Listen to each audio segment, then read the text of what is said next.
Again, this is Jeff Fensel from EPA's Water Security Division. What I would do after watching that video is encourage utilities who on this call today who are not part of WARN to look into joining your WARN. And as the video said, even if you're necessarily you have to offer the WARN, it's what the other utilities may have to offer you. And in today's day and age, with the rampant onset of storms or other incidents that we're currently experiencing, I recommend that you do look into joining your WARNs.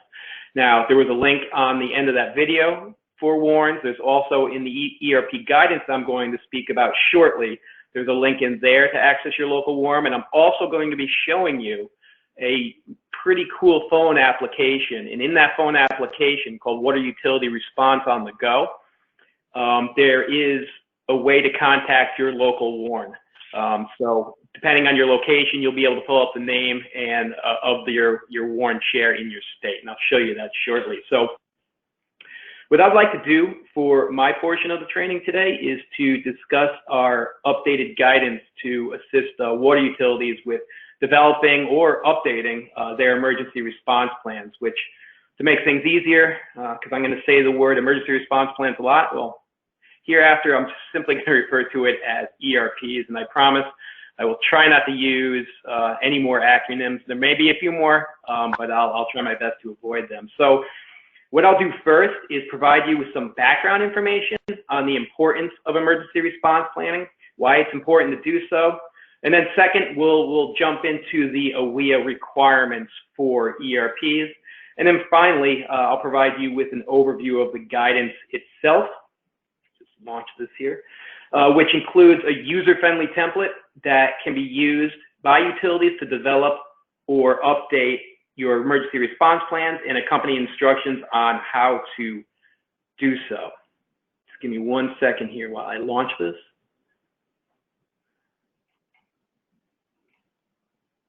Okay.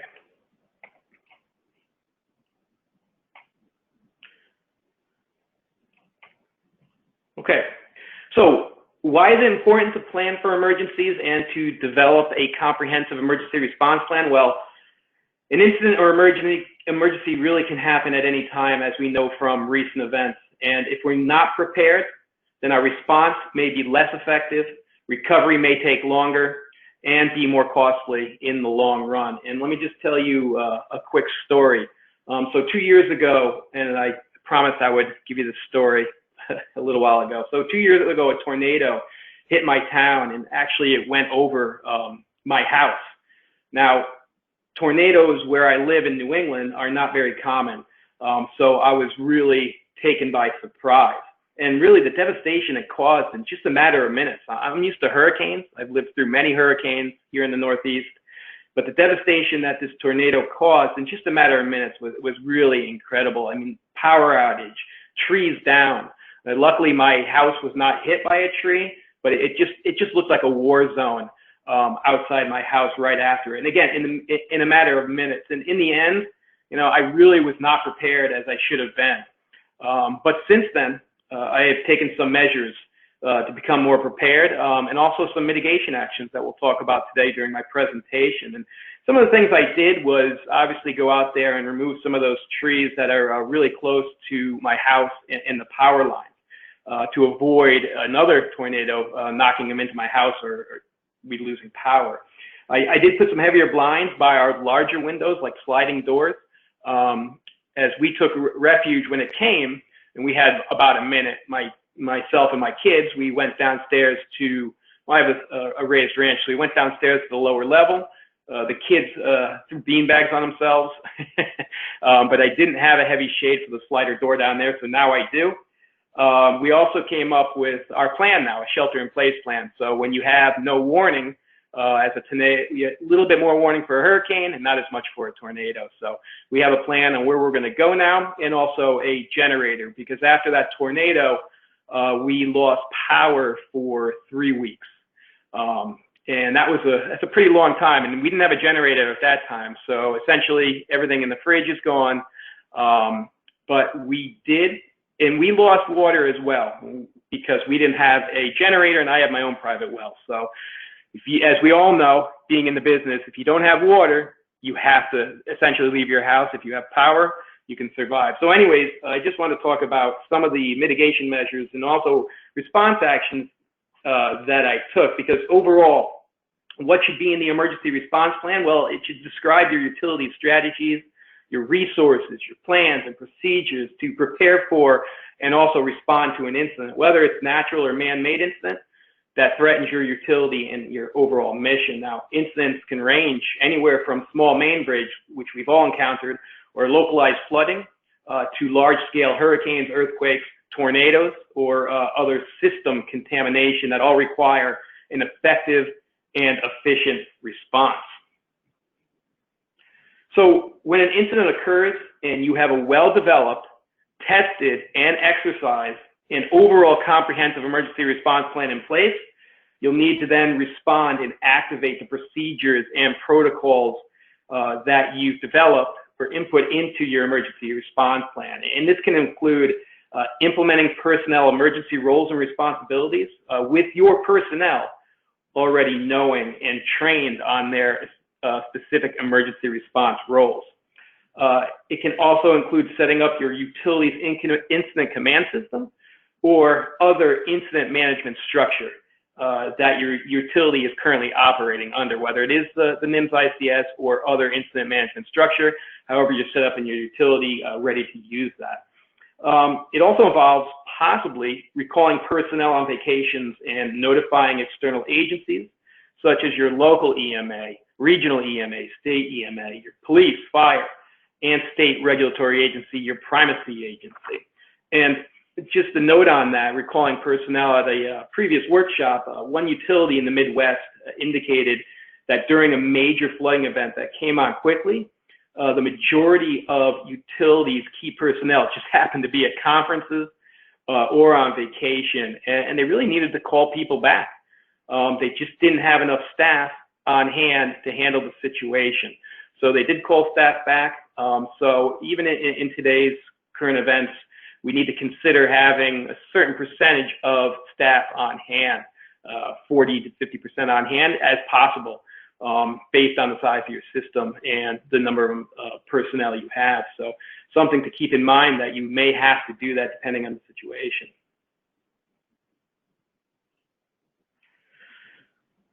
So, and Mackenzie, jump in anytime if there's any pertinent questions. So if you guys have any questions, I'm happy to field them at any point in time. So just to provide you an overview or big picture look at AWIA Section 213 for emergency response plan, it applies to all community water systems serving more than 3,300 people. And as Victoria mentioned, this is similar to the Bioterrorism Act. It requires that these community water systems use the finding from their risk and resilience assessment, as Victoria discussed this morning, to use those findings to develop or update your emergency response plans, which I will discuss how and reference throughout the various portions of my presentation today about using the results of your risk, where you can use the results of your risk and resilience assessment to update or develop your ERPs. And these community water systems must submit certification to EPA by specified deadlines for both the risk assessment and ERP. Now for ERPs, it's no later than 6 months after certification of completion of your risk assessment. So that date you submit your risk assessment, 6 months after that certification date. And they must, utilities must continue to review the risk assessment and ERPs every 5 years, and even sooner. As those of you who have a well-established, developed ERP, you know it's very important to update it as things change over time. And then community water systems must also coordinate to the extent possible with your local emergency planning committee, or LEPCs, maybe another acronym I'll use today, but local emergency planning committees when developing your risk assessment and ERP. And I'll talk a little bit more about LEPCs shortly. And must maintain a copy of their emergency response plan for 5 years after the certification date. Okay, quiz question, and I just went over this. So my utility serves 16,000 people, and I certified my risk and resilience assessment to EPA on May 15th, 2020. When is my ERP certification due to EPA? And you can answer the same way you did this morning, and the poll will be posted now.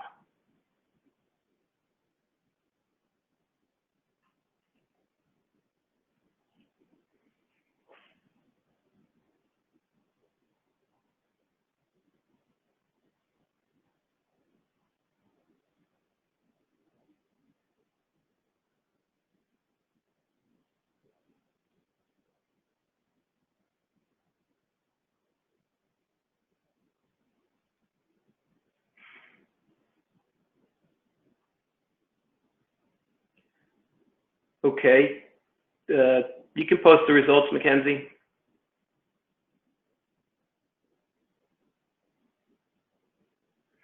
Maybe I'm not seeing them on my poll results here. Yeah, I'm not seeing them, so maybe Victoria, if you can just give me the breakdown.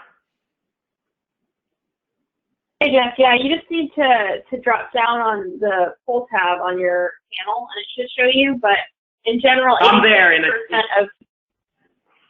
I'm sorry. Go ahead. Sorry, did you see it? I do not. I'm down on that poll, but it's all blank. Okay, so 86% said 6 months after certification, 7% said 2 months, 5% said 9 months, and then 2% said 4 months. Great, and that is correct for the 86%. It is 6 months after your certification date. So the actual date in this case would be November 15th, 2020. So that is the correct answer. And now we have another quiz question. My utility updated its ERP in 2017. Does this count for AWIA, and can I certify my ERP is complete today?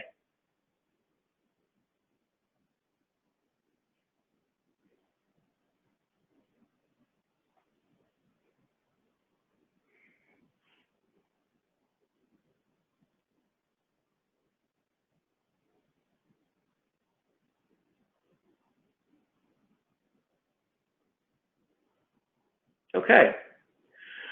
I'm actually seeing the results now, and it looks like 68% said no, and about 32% said yes.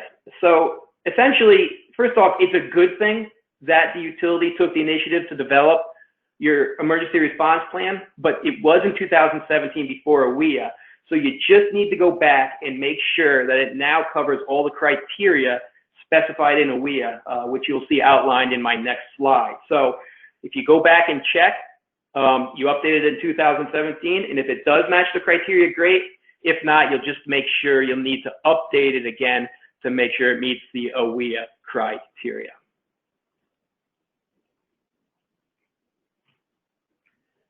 So, as I promised, as for the AWIA criteria, it requires ERP to incorporate several criteria, including the 4 you see listed on the slide. And first, it includes strategies and resources to improve system resilience, or what we're referring to as resilience strategies.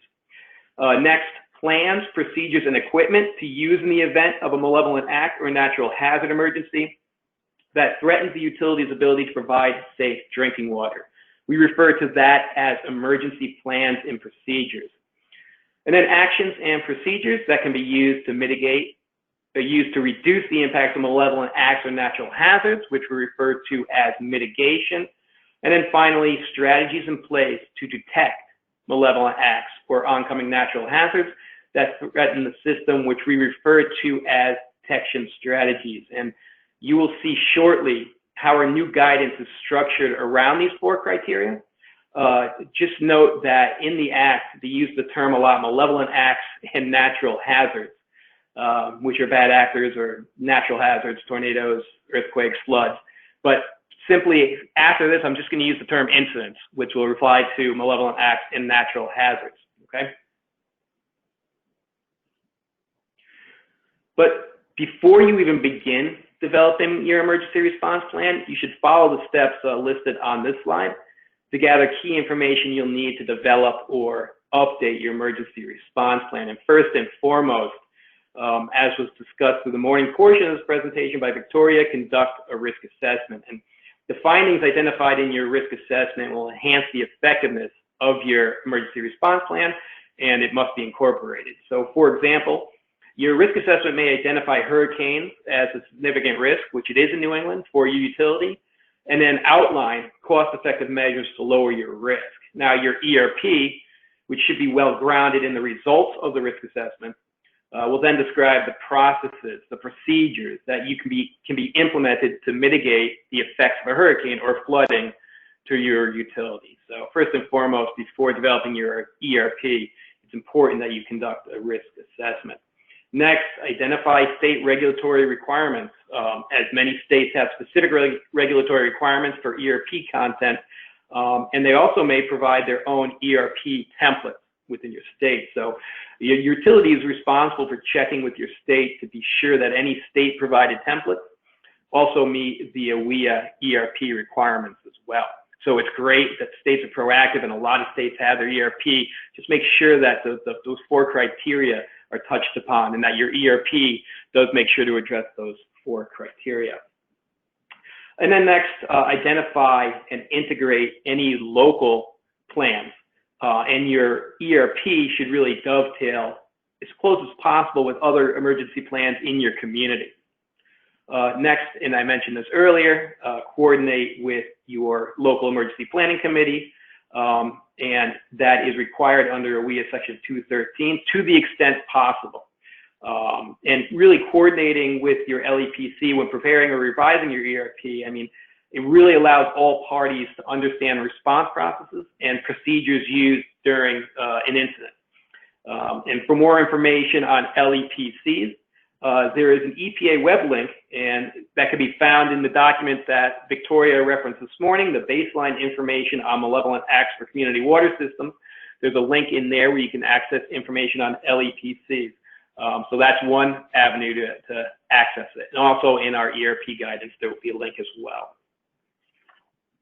And then finally, you want to plan for resources prior to developing your ERP. And the resources your utility owns or has access to, and for example, your personnel, equipment you have, supplies, and facilities, will really influence how you develop your emergency response procedures.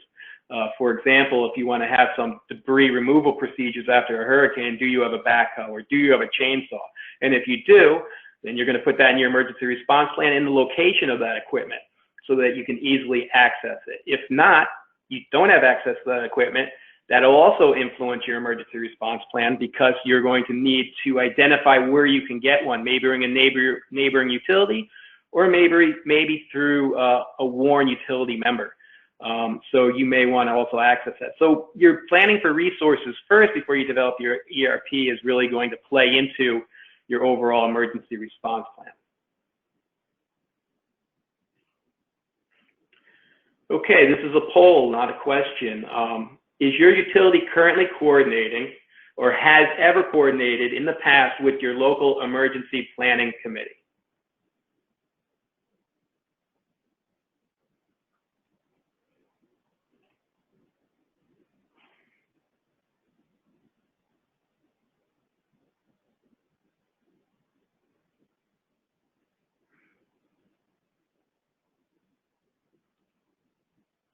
Okay, great. It looks like 47% said yes, 21% said no, and then 32% said unknown. So for those unknowns, there are links and information that you can provide to go and find information on your local emergency planning committee. I mentioned those, and it should be in our guidance documents as well. But for those no, I do encourage you to, and again, to the extent possible, how active your local emergency planning committee is to touch base, become a member, and actually learn from your community about what they're doing for emergency response, and then they can learn from you as well.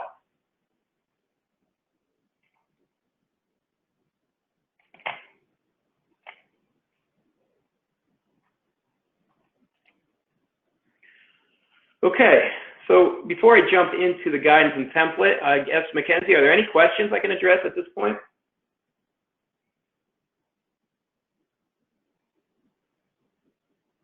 Yes, there's one question here. So it says, Great. If my water system has completed its ERP as of 2009, updated most recently in 2018, what do I need to do to certify if their population is 20,000? What to certify that you have completed your ERP and it meets the AWIA requirements? That's a great question, and Victoria is going to be going through how you can certify to EPA that you have completed your ERP shortly after my presentation, and so we'll address it at that point. Great, perfect. That's all the questions right now. All right, great. So what I'd like to do now is to provide you with an overview of our new ERP guidance, which includes a template, as I mentioned previously, and then corresponding instructions for how to use this template. And as you will see, it is structured after the criteria specified in the AWIA, those 4 criteria that all ERPs must include. So just first and foremost, the features of the guidance itself. It is formatted as a single PDF document that provides instructions on what information should be provided in each section of the ERP template.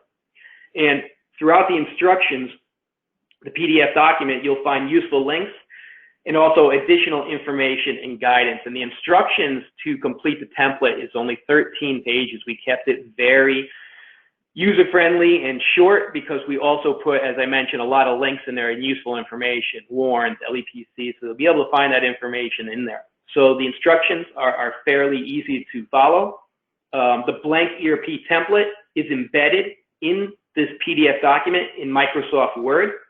So you can easily access it and then modify it to meet your own utility needs, and I'll be going through that template shortly. And again, it's in Microsoft Word. Just note that when you go to our website to download the ERP guidance, the PDF document, make sure you download it to your own computer, because sometimes when you use it in the browser, so if you just open it online, some people are having trouble accessing that Microsoft Word template that's on page 2 of the PDF document. So just make sure that you download the PDF document to your own computer, and then you'll be able to successfully access the Microsoft Word template. Some can access it in the browser, but some have been having trouble doing so. So what you're going to note too is that the template is very user-friendly and features fillable tables and checklists and charts to use as a starting point. And that's the key word here. Use the template as a starting point for you to develop or update your own plans, and I'll go through that shortly. So those are the overall features of the guide. And this next slide here shows the overall outline for the guidance. And as I mentioned, it is structured around the ERP criteria identified in the AWIA. And you'll recognize those 4 bullets in the bottom as the ones I went through. I referenced the names of those AWIA criteria. But the first section is utility information section, and then resilience strategies, emergency plans and procedures, mitigation actions, and detection strategies. So essentially, that's the way that the template is modeled around those 4 AWIA criteria. And over the course of the next few slides, I'm going to be going through each one of these sections here.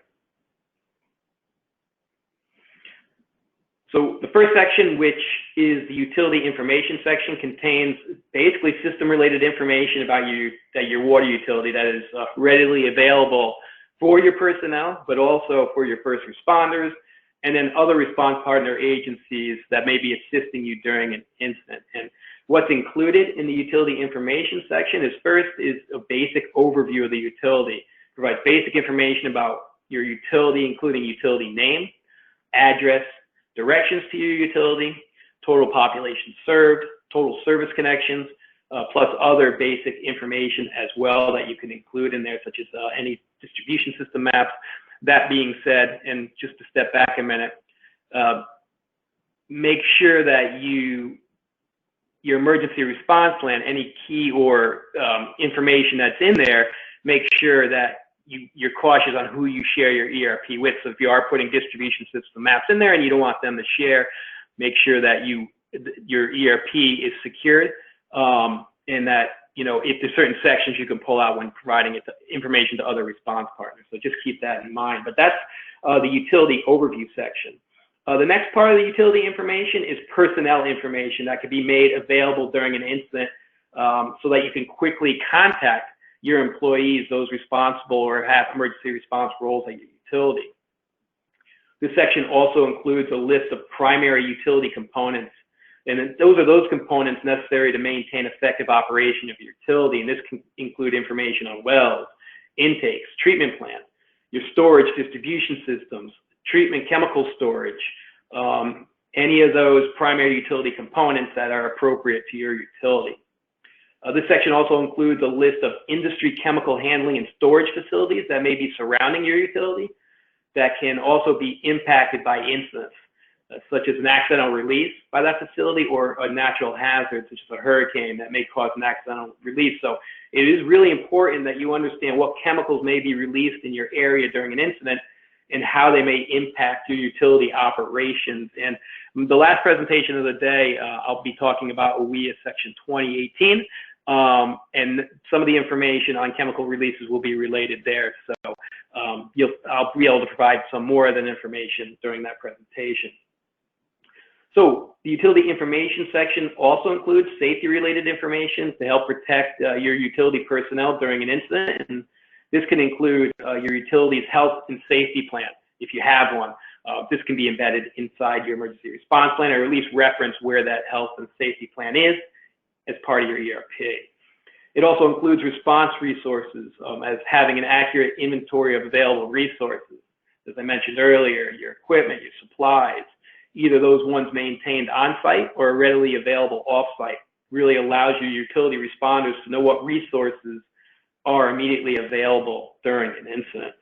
And then finally, it's a list of key local services that you or your mutual aid and assistance provider may need during an incident, such as a listing of where is the nearest hospital or gas station, ATM, pharmacies. So you want to make sure to put that information in there as well. So this next slide provides an example of the fillable tables in the template for the primary utility component section. It includes tables to enter key information, as you see on the slide there, for wells, intakes, treatment plans, but also there'll be tables in the guidance and in the template for storage and distribution systems for your tanks, primary mains and pumping stations, treatment chemical storage facilities, and other components as appropriate to your utility. And as you can see, the tables, again, it's in Microsoft Word, and they're very easy to fill out. Well name, depth, location, available yield, treatment requirements, and you can also add additional columns or rows as necessary. So it provides, again, the key word here is a starting point for you to develop your emergency response plans. Now, this next slide provides another example of the fillable tables in the template for the utility information section, and specifically the table for response resources and then also for key local services. So you'll see for response resources, you provide an inventory of available resources as what's shown in the table there, like generators, available fuel, extra pumps, and other equipment and supplies. Now, note, and you'll see this throughout the guidance document, italicized text in the tables really represents examples you may use as a starting point. So again, we provide examples as to what should be put in these tables. And again, you can use the instructions as well in the PDF document that accompany the template. That key local services table below it, you note the closest locations of key logistical service, like I just mentioned, gas stations, pharmacies, or medical services like hospitals that you or your mutual aid and assistance providers may need, and include a map if available. Remember that external help that is brought in to assist you may not know or be familiar with the area. So this is not necessarily for your own utility personnel who knows where the hospital is, knows where the banks and gas stations are. But if you have first responders or your warrants or your neighboring utility coming in who may not be as familiar with the territory, that's why it's important to list this information here. Okay, so that's the first section. And that's not really the one required under AWIA, but all ERPs need to include basic utility information as part of the ERP to make sure people have all the necessary background information before you jump into your plans and procedures. And the next section of your ERP, which we refer to as resilience strategies, should contain the strategies and resources to improve the overall resilience of your system. So it's this simple. Any strategy that you have in place, and I'll go through some of these in a minute, any strategy to just improve the overall resilience of your system is what we get after under resilience strategies. And overall, resilience strategies incorporate how you're going to assign roles and responsibilities, how you work with response partners, and then how you intend to communicate during an incident. So certain strategies, resilience strategies you can include in an ERP are listed on here. First, defining and listing emergency response roles, both utility personnel, but also those roles of local, state, and federal response partner agency personnel. And you'll see tables in the template where you can do that in a listing of various local, state, and federal response partners, and then examples of utility personnel. So highlighting those roles and responsibilities. Because having that, a list of emergency response roles, is a resilient strategy, because having that already in place and knowing what response partners do, take what actions, increases the overall resilience of your system. Same with incorporating an incident command system into your, integrating an incident command system structure, or ICS, NIMS ICS, into your response procedures.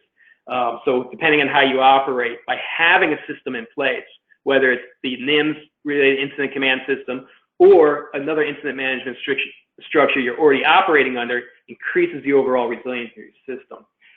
Another resilience strategy is to list all utility emergency response team members and response partner agencies, their titles, contact information, phone numbers, and email addresses, because quickly communicating and relaying information during an incident to employees and response partner agencies is really critical. And having that contact information listed in one place can help you expedite that communication. Hence, increases the overall resilience of your utility. Now, this also includes listing all your critical customers who really should be given priority notification due to their reliance on the water supply, either for medical reasons or based on overall usage or their public health mission. So a listing of all critical customers and contact information. And then also listing contact information for all the media outlets that your utility may coordinate with during an incident for notification efforts. This may include your newspapers, social media sites, televisions, and radio stations. So having all that listed out beforehand, so if you do need to make public notification or communications, you have all that information at hand. And then finally, inserting your templates for public notifications, or referencing where they may be found, like in a separate, if some utilities may have a separate risk communication plan that is used by their public information officers, or to reference that plan, or for smaller utilities, inserting those public notification templates. And you need to make sure that those templates are consistent with the regulatory requirements for public notification, but having those handy in your emergency response plan or referenced as to where you can access them quickly increases the overall resilience of your utility.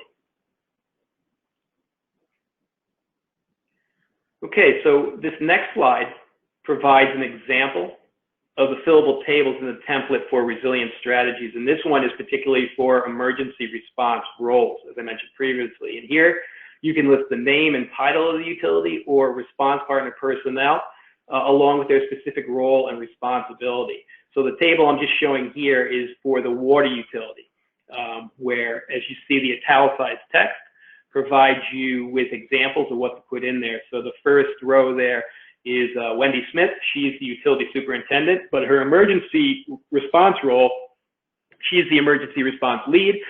And then it lists her responsibilities responsible for all incidents, including developing strategies and tactics and ordering and releasing resources. So these are examples for you to use. When you dig into the template itself, the next tables that follow this one are local, state, and federal. So you'll be able to put additional roles and responsibilities for the other response partners as well. Okay, so Before I jump into the next section of the template, emergency plans and procedures, maybe I'll just stop there to see if there's any questions. Yes, yeah, we have one question from Rebecca. Rebecca, you can now unmute and ask your question to Jeff. Great. Hi, Jeff. Sorry, I had a little trouble unmuting. The question I had was, have these ERP templates already been released? Yes, Rebecca, a great question. They have been released, and we will provide you with the links later where you can go to access them. And I have to say I'm remiss. Mackenzie, did we attach this to as part of the documents in the webinar? Yes, yeah, you can look in the resources document and the handouts and get all the links that are mentioned today in the webinar. And Rebecca, if you have trouble finding it, shoot me an email. My email will be on here, and I'll send it directly to you. Great, thank you. And that is all the questions we have right now. Okay, great. All right, let's move on to the next section of the template. And this section pertains to your emergency plans and procedures, and it should really contain any plans, procedures, and equipment that could be used during an incident. And there are two types of emergency plans and procedures, core response procedures and incident-specific response procedures. And I'll go through both of those now, what core are and incident-specific response procedures. So your core procedures are really the building blocks for incident-specific procedures because they really apply and can be used across a broad variety of incidents. So they could be applied to a hurricane or an earthquake or a flood or a contamination incident. So these procedures I'm going through now can be applied across a broad variety of incidents. And these can include such things as access procedures for gaining access to critical facilities and other locations to assess damage, and also to implement repairs. And for example, this could be debris removal procedures, alternate route procedures, and I'll go through those shortly when I show you an example of the table for this section. Core procedures also include physical security procedures for protecting utility facilities, equipment, and vital records once an incident has occurred.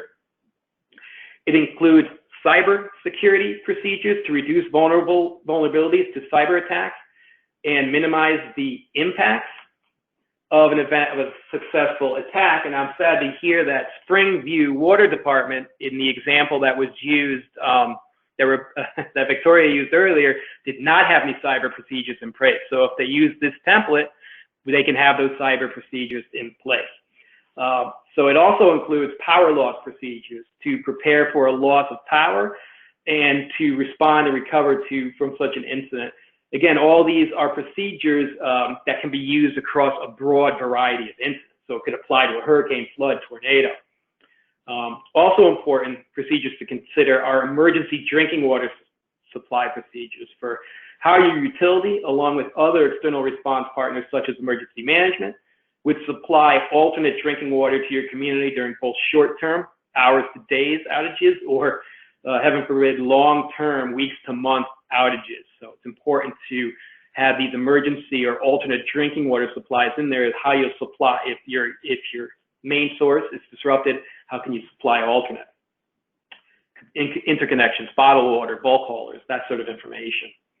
Also, it's important to have sampling and analysis procedures, including sample collection of both known and unknown contaminants, chain of custody procedures, sample preservation procedures, sample transport procedures, as well as a list and locations of contract analytical laboratories. So it's important to have sampling and analysis procedures. And for sample transport, just a quick story where we work very closely with Greater Cincinnati Water Works with implementing their contamination warning system. And during one of our planning meetings, we invited response partners, and we invited the state police to come and talk and discuss the utility's emergency response plan. And one of the items that came up was, well, how are we going to transport these samples to the state lab? And the state police was there and said, we can take care of that. We will make sure to transport your samples to the state lab, which was an hour away, but that will be our role and responsibility. So by inviting your response partners to, when you're developing and updating your ERPs to find out what their roles and responsibilities are, you may be able to fill that into your ERP. We didn't know that until we had that meeting. So it's important to meet with your response partners, and it really helps you to develop your ERPs. And then finally, and it's very important to have as a core response procedure, is family and utility personnel well-being procedures to ensure that families are safe and cared for during an incident. This includes items such as having a family disaster plan, like I just put into place at my house, and then listing overall supplies as well. So this next slide provides an example of the fillable tables in the template for the core response procedures. It shows the tables for access procedures and then also physical security procedures. For access procedures, what do you have in place for debris clearing procedures? Do you have a backhoe, like I mentioned earlier? Do you have a chainsaw in place, or where can you access those? Alternate routes. If the main route to your utility from a hurricane is blocked, are there alternate routes to your utility that someone can access it to? Identification badges. We all know that water is deemed as critical infrastructure, okay? But to get access to your own utility during an incident, make sure to have identification badges or some other credential that shows that you are with the water utility. So very important to have, and these are so access procedures. As far as physical security procedures, what are your access control procedures? List or reference your facility access control procedures that you have on hand. In other words, don't let the pizza person have your gate key so that they can deliver pizza. Okay, I've heard that once. So those are your access control procedures. Restricted area procedures, evidence protection procedures, and security culture. So these are just some examples that you can put in there in the table for physical security. So those are your core response procedures. Now for incident-specific response procedures, or ISRPs, they're really specialized procedures that are tailored to a particular type of incident, and they typically align with those vulnerabilities that you identified in your risk assessment. So those vulnerabilities that are identified in your risk assessment, you can create an incident-specific response procedure for. And these really provide a quick approach for responding to a specific incident, and really only need 1 or 2 pages to cover specific response information, since you have already addressed basic emergency response steps under your core response procedures. So an ISRP should be an accessible, like a rip and run document that can be detached and taken to the field, and can include procedures for any of the ones listed on the right-hand side of the slide: cyber attack, drought, tornado, hurricane, extreme heat, flooding. So create procedures based on the results of your risk assessment. Those vulnerabilities that you identified, you can create a procedure for. Okay, so here's a simple example scenario for you to think about. So Sunbelt Utility is located in the southeastern United States.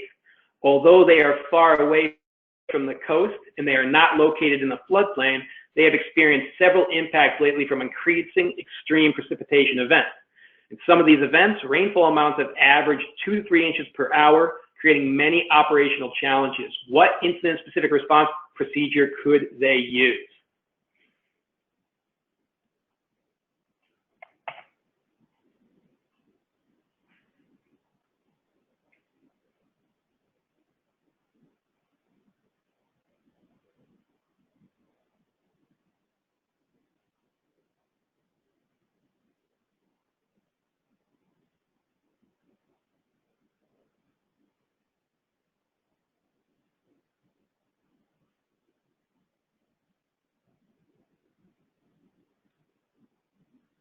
Okay, great. Looks like the majority of you, or 89%, said flood. And Sunbelt Utility should probably consider developing a flood incident-specific response procedure and use, and I'll show you shortly, EPA's flood incident action checklist as a starting point in developing one. This would accommodate their situation and allow them to have a written procedure to really better prepare for and respond to extreme precipitation and flooding events. And also, depending, I see a few others in wildfire and drought, depending on what your procedures are encompassing, they may also have some information on that as well. So yes, flood.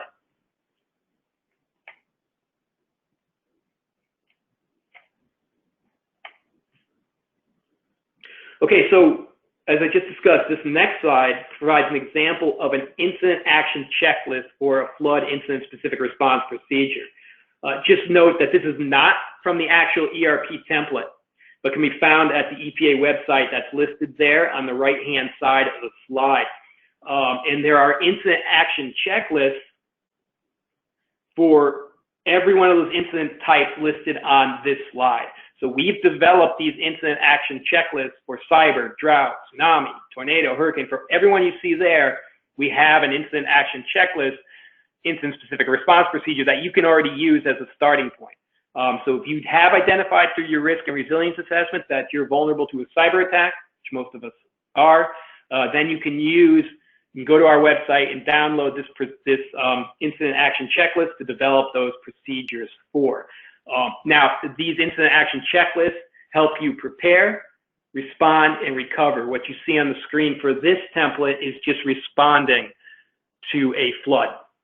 But there's also sections, and you'll see it's a nice little checklist, gives you some information that's really easy to check off and fill out, but there's also prepare and recover sections as well. You'll also be able to find these, and I'll go through this shortly, on that phone application I mentioned, Water Utility On The Go app that can be downloaded from your app store if you just go to EPA. I'll mention that again, plug, but it really is a good tool, and I'll go through that shortly.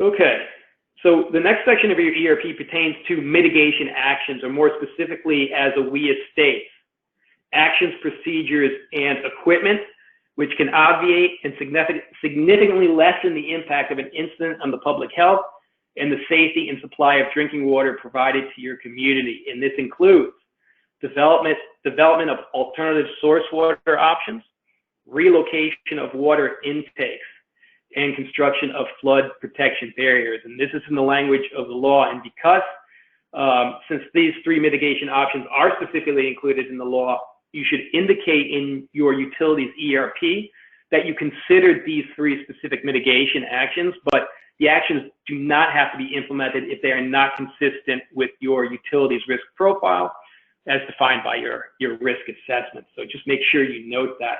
And remember, it's more cost effective to mitigate the risk from natural disasters than it is to repair damage after the disaster.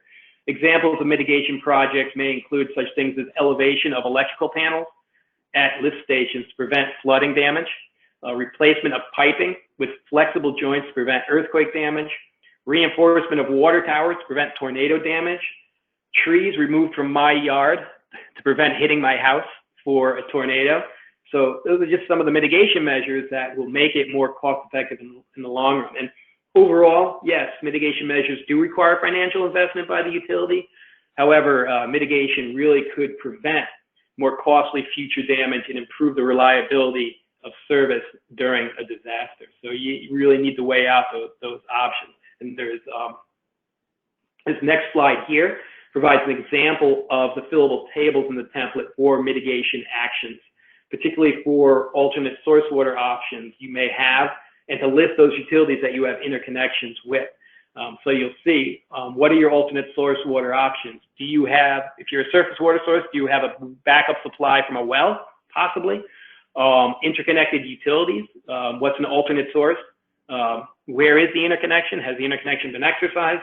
Who do you have it with? And the contact information. So what are your alternate source water options under mitigation actions? So this is just an example in the template. And so this next slide, and Victoria mentioned a few of these earlier, and you saw a video of one of them, but this next slide shows several mitigation-related, easy-to-use resources and tools that EPA developed to address mitigation options for hazards that you may be at risk if based on the results of your risk assessment. Victoria mentioned the Hazard Mitigation Guide, which helps utilities to identify potential disaster-specific mitigation projects, and then funding proposed mitigation projects as well. Flood Resilience Guide really helps utilities understand the threat of flooding to their utility, going through FEMA's 100-year floodplain, 500-year floodplain to determine whether their maps determine whether you're in a 100-year or 500-year floodplain, and identifies practical mitigation options you can take for specific critical assets. What can I do if my pump station is vulnerable to flooding? So provide specific ideas, that mitigation options that you can take. Also, the Drought Response and Recovery Guide, and that provides key resources for responding to drought emergencies and also for building long-term resilience. And then the Earthquake Resilience Guide, which helps utilities become more resilient to earthquakes. You can find all of these guides, and again, they're all very easy to use at that web link at the bottom of the slide. Again, they're interactive PDFs, and again, very easy. They have worksheets and templates that you can use, designed for utility personnel to use them themselves to work on these mitigation options. So again, very easy to use. And there also, we do workshops on some of these topics as well, flood and drought. So look for those in the future.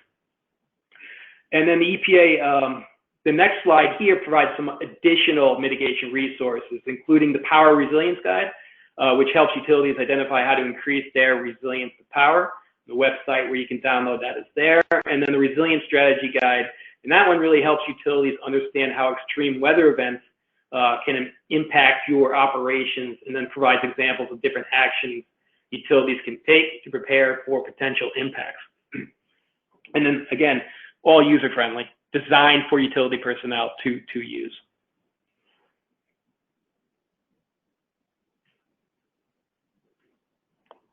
Okay, I'll stop there. Any questions before I jump into the last section of the guidance, the template? Nothing right now. Okay, great. Everyone's following along. Perfect. So the last section of your ERP pertains to detection strategies that can aid in the detection of incidents that threaten your utility. And these can range from no-cross strategies like instituting a see something, say something campaign at your utility, or ones requiring a few more resources to implement: motion sensors, video cameras, door alarms, hatch alarms, to monitor for facility break-ins or tampering. There's always something you can do, whether you're a small utility or you do have some financial assistance to put something requiring more resources in. And just keep in mind that effective response to an emergency requires timely detection, and it really does, which allows your utility to implement its emergency response plan as soon as possible. Basically, the sooner you detect it, right, the sooner you can respond. And that's the key thing here. Things are left and you haven't discovered it, a break-in in a while, the longer time it takes. So the sooner to respond. So the sooner you detect it, the sooner you can respond. And this next slide shows some examples of effective strategies for detecting common stress that really any size system can use, including unauthorized entry strategies. These include intrusion detection systems, as I just mentioned, or simply just notifications from local law enforcement officers and community watch of a possible breach. So some require more resources, some just information from local law enforcement or your own patrols within your utility. It includes water contamination detection strategies, including source water. And source water contamination, notification of that may come from organizations such as your primacy agency or 911, local emergency planning committee, and others as well. Contamination in the distribution system, well, that can be detected through tracking customer complaints possibly, or public health surveillance. And you'll see shortly, we'll go through a scenario here. There's some simple solutions for customer complaint surveillance, or something that we worked with the city of Cincinnati with, which is installing a algorithm-based consumer complaint surveillance system. So based on the algorithm set, based on the number of calls that come in, it'll trigger an alert. But there's also something that, without that being that intensive, that you can do as a small system as well. We'll talk about that shortly. Also includes cyber intrusion detection strategies, including automated information technology and operational technology system intrusion detection, monitoring, or just simply notification from utility personnel of a suspicious email. Also, hazardous chemical release detection strategies, and this includes routine inspection of your hazardous chemical storage facilities, which may aid in detecting problems that can lead to an unexpected chemical release. So as simple as patrolling those facilities as often as possible. It also includes natural hazard detection strategies such as weather service alerts, and I'll show you that tool shortly that'll help you with that phone app.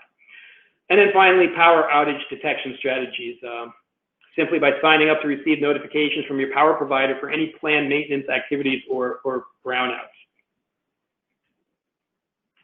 Okay, quiz. And I'll just basically go through this one.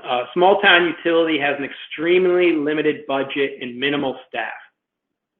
The utility does record customer complaints in the logbook to be sure that they are followed up by staff. They also have a local police force that responds to 911 calls and patrols the community on a regular basis. How could small town utility leverage their complaint log and the local police force into detection strategies? So I'll just go through some of the ideas here about how small town utility could leverage. First, let's talk about their complaint log. Well, a utility can use a map with push pins to start tracking the locations of complaints and potentially identify clusters of complaints in certain parts of town that may be indicative of larger infrastructure problem. Additionally, if you further categorize these complaints based on taste, odor, or visual appearance, based on the calls you're receiving, that can serve as an early warning for other problems as well that may be developing within your system or for a previously unknown contamination incident. So if you're in Pepperidge Circle in a specific town and there are, this is just an example, you're getting calls from 10 of the houses, 11 of the houses all complaining of discoloration of the water, it may be indicative of an incident. Either way, needs to be investigated, but it doesn't need to be a complex system such as Cincinnati have, which they use algorithms. It could be simply just a push pin in the map and recording of what some of the complaints are. And again, this could be very helpful for a small town utility, especially if the utility phone is answered by whoever hears it first, which makes it hard for a single person to spot patterns. So that's for the complaint log. What about for police? So utilities could provide their local police force with a tour of their facilities around town and then ask the patrol officers to specifically pay attention to facilities while out on their patrols, any critical facilities. So although they're patrolling your utility, you may want them to patrol another area of your utility with more critical facilities there. So a tour is always helpful. And also an additional set of eyes would help small town utility detect things like vandalism or breaches sooner, and may even prevent the kinds of incidents from happening once word got around the town that police regularly patrols that area. In addition to utility staff making rounds as well as feasible. So those are just some ideas how even the smallest utility could leverage or use some of these detection strategies. Okay, quiz. According to AWIA, which of the following needs to be included in your ERP?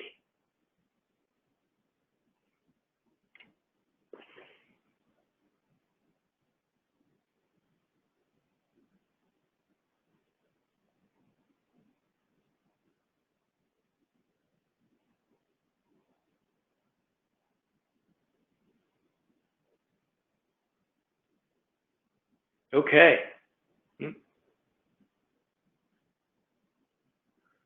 All right. Looks like over 90%. All of the above. That's correct. Resilience strategies, emergency plans and procedures, mitigation actions, detection strategies, all need to be incorporated as far as your emergency response plan. And those are the 4 criteria specified in AWIA. And that the guidance document and the template I just went to is structured around. Okay? Great, great. Okay, so as you respond to an incident, you should really make sure it's important that you document all your decisions, actions, and expenditures. And this is important for justifying incident costs and potentially seeking reimbursement once the incident is resolved.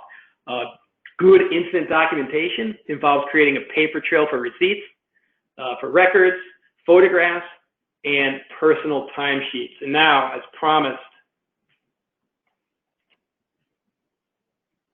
here is an application, a phone app called Water Utility Response on the Go that can help you with documenting the response. And let's see if anyone can download it now and then send us a note.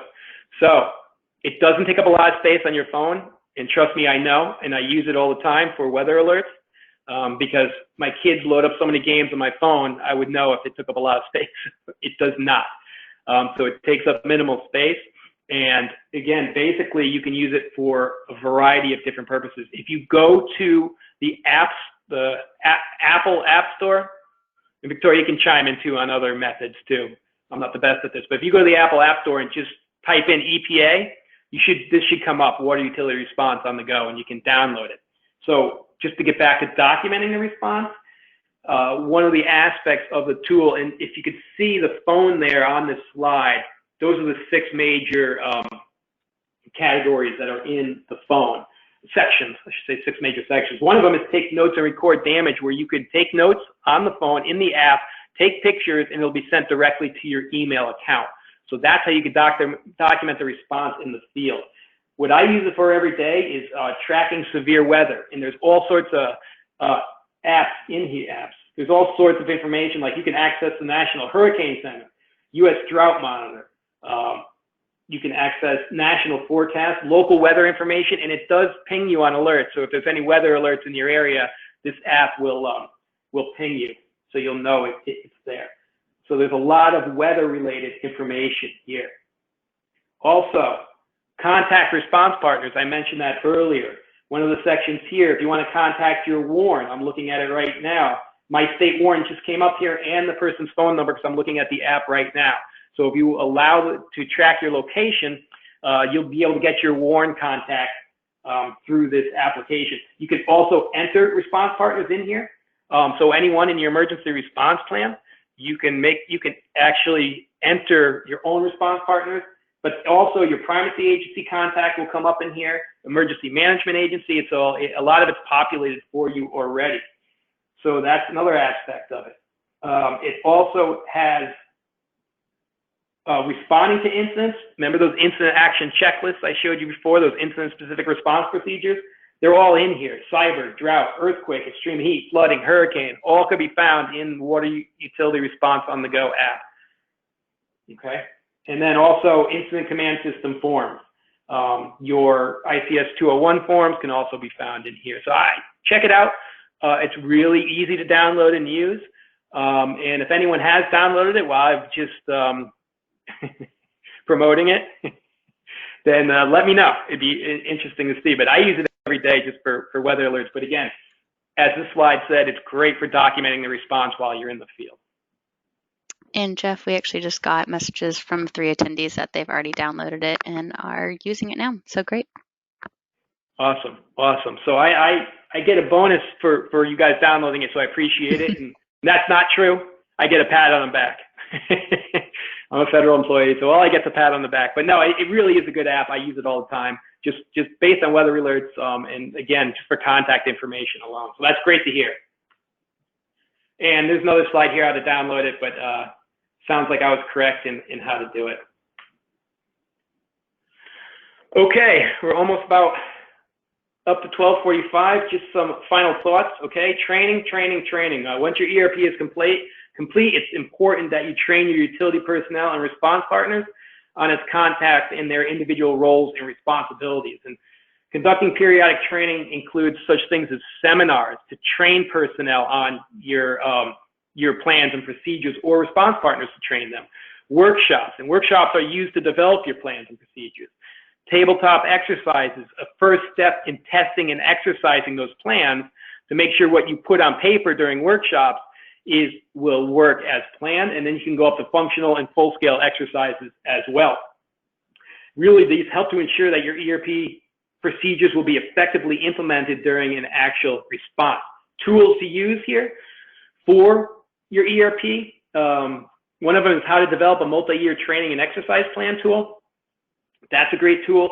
The tabletop exercise tool is a computer-based tool that you can download from our website, and there's a variety of different it helps you step by step to develop a tabletop exercise. It helps you develop a situation manual. It gives you evaluation forms for participants, and it's a stepwise process. And it gives you scenarios as well. As a matter of fact, one of the scenarios that's in the tabletop exercise tool is pandemic scenario. So you can conduct a pandemic tabletop exercise with the tabletop exercise tool. Very easy to download and use, and again, stepwise process. And it gives you all the forms and everything you need, and the scenarios, most important. It'll give you a hurricane scenario that you can tweak, a tornado scenario that you can tweak. So it's all there for you, and it's all free. And the Exercise Development Toolbox, another great tool used for exercises for responding and contamination in the distribution system. Another excellent tool that you can use. And with that, any questions, any final questions, and then we can turn it back over to Victoria. I believe we're up at a break point, correct? Yes, yeah, and there's no questions right now, so I think we are ready for a break. Okay, I'll turn it over to you, Victoria and Mackenzie. Great. Okay, thank you. Yeah, so we're gonna move on to our after